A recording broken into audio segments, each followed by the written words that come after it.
بس اب بہت ہو گئی۔ قتل کی مسلسل دھمکیوں پر انڈیا بالی ووڈ خان کے دبنگ بیان سے گونج اٹھا۔ سلمان خان نے بھارت کے بدنام زمانہ گینگ کو یہ بڑا جواب دے کر چاروں شانے چت کر دیا۔ سلمان خان ان دنوں اپنی عید پر ریلیز ہونے والی فلم سکندر کی پروموشن میں مصروف ہیں۔ بھارت کا ایک بدنام زمانہ گینگسٹر ہاتھ دھو کر بالی ووڈ خان کے پیچھے پڑا ہوا ہے، لیکن اب بالی ووڈ سٹار سلمان خان نے بھارت کے اس بدنام زمانہ گینگسٹر کی قتل کی دھمکیوں پر خاموشی توڑ دی ہے۔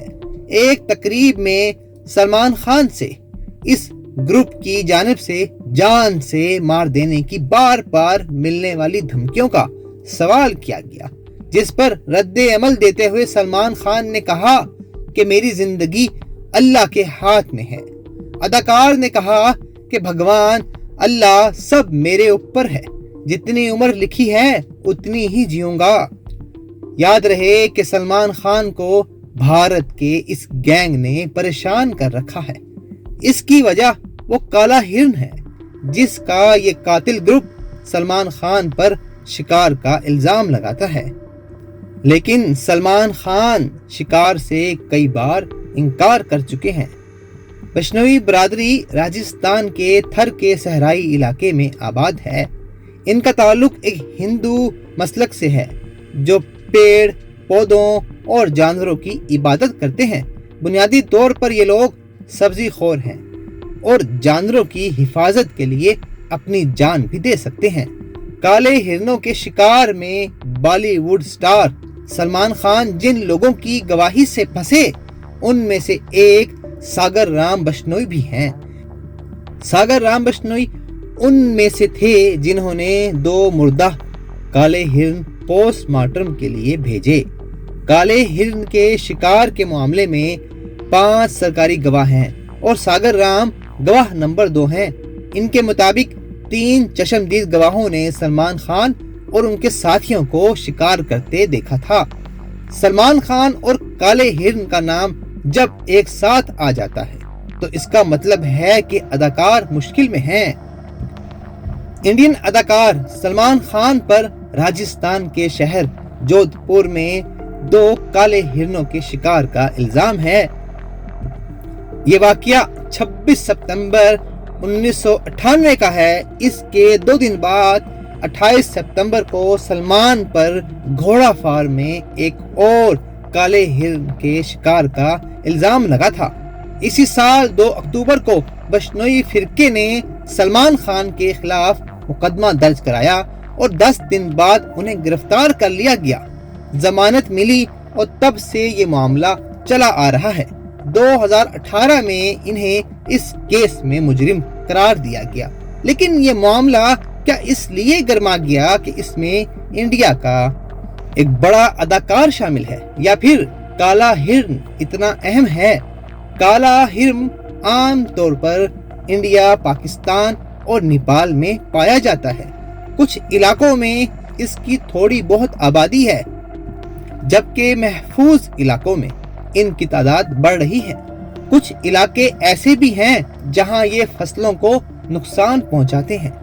ان کے رہنے کے علاقوں میں لگاتار کمی آ رہی ہے، لیکن پھر بھی ان کے معاملے میں کچھ توازن قائم ہے۔ کالے ہرن کی خاص بات یہ ہے کہ وہ وقت اور حالات کے مطابق خود کو بدلنا سیکھ گئے ہیں، لیکن اس کے باوجود بڑھتی ہوئی انسانی آبادی، پالتو جانوروں کی تعداد بڑھنے اور معاشی ترقی کی وجہ سے ان پر دباؤ بڑھ رہا ہے۔ کالا ہرن شیڈول 1 میں آنے والا جانور ہے اور اس کے شکار پر مکمل پابندی ہے۔ یہ ہرن عام طور پر راجستھان کے علاقوں میں پایا جاتا ہے۔ اس کا کافی شکار ہوا کرتا تھا اور اس وجہ سے اسے بچانے کے لیے کڑے قانون کا سہارا لیا جاتا ہے۔ نر کالے ہرن کا وزن عام طور پر 45 سے 34 کلو ہوتا ہے اور کندھے تک اس کی اونچائی 28 سے 74 سینٹی میٹر ہوتی ہے۔ مادہ کالے ہرن کی بات کی جائے تو اس کا وزن 39 سے 31 کلو ہوتا ہے اور اس کی اونچائی نر سے ذرا کم ہوتی ہے۔ مادہ بلیک بک بھی نر کی طرح سفید رنگ لیے ہوتی ہے۔ دونوں کی آنکھوں کے چاروں طرف، منہ، پیٹ کے حصے اور پیروں کے درمیان والے حصوں کا سفید رنگ ہوتا ہے۔ دونوں کی شناخت میں سب سے بڑا عنصر سینگ کا ہوتا ہے۔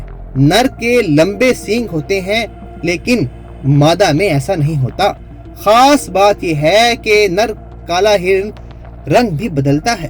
مونسون کے آخر تک نر ہرنوں کا رنگ خاصا کالا دکھتا ہے، لیکن سردیوں میں یہ رنگ ہلکا پڑنے لگتا ہے اور اپریل کی شروعات تک ایک بار پھر بھورا ہو جاتا ہے۔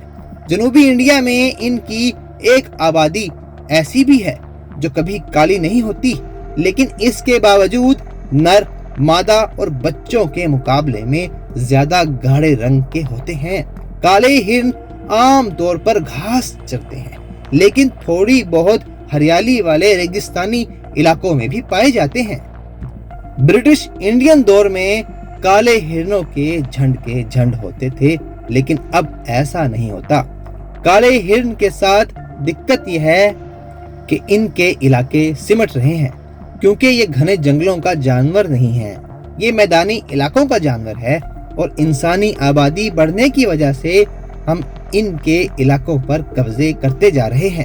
ایسا قیاس ہے کہ قریب 200 سال پہلے ان کی آبادی 40 لاکھ تھی، لیکن 1947 میں 80,000 رہ گئی۔ 1970 کی دہائی میں ان کی آبادی کم ہو کر 22 سے 24,000 تک پہنچ گئی ہے، اور اگر بات کی جائے 21ویں صدی کی تو 2000 تک یہ 50,000 ہو گئی تھی۔ انڈیا میں کالے ہرن عام طور پر راجستھان، پنجاب، مدھیہ پردیش، مہاراشٹر اور گجرات میں پائے جاتے ہیں۔ انڈیا سے باہر کی بات کی جائے تو یہ نیپال میں قریب 200، ارجنٹینا میں 8600 اور امریکہ میں 35,000 ہیں۔ ان کی صحیح تعداد کے بارے میں کچھ نہیں کہا جا سکتا، تاہم کچھ علاقوں میں ان کی تعداد کافی زیادہ بھی ہے۔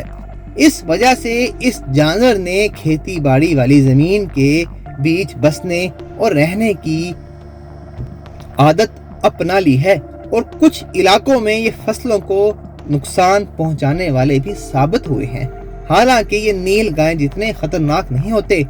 انڈین تہذیب بھی کالے ہرن کا خاص مقام ہے۔ قیاس ہے کہ وادی سندھ کی تہذیب میں یہ خوراک کا ذریعہ رہا، اور مہر گڑھ جیسی جگہوں پر بھی اس کی ہڈیوں کی باقیات ملی ہیں۔ آندھرا پردیش نے انہیں ریاستی جانور کا درجہ تک دے دیا ہے۔ بشنوئی فرقہ انہیں تقریباً پوجتا ہے، اسی لیے یہ گروپ سلمان خان کے پیچھے ہاتھ دھو کر پڑا ہوا ہے، اور کئی بار سلمان خان پر قاتلانہ حملے بھی ہو چکے ہیں۔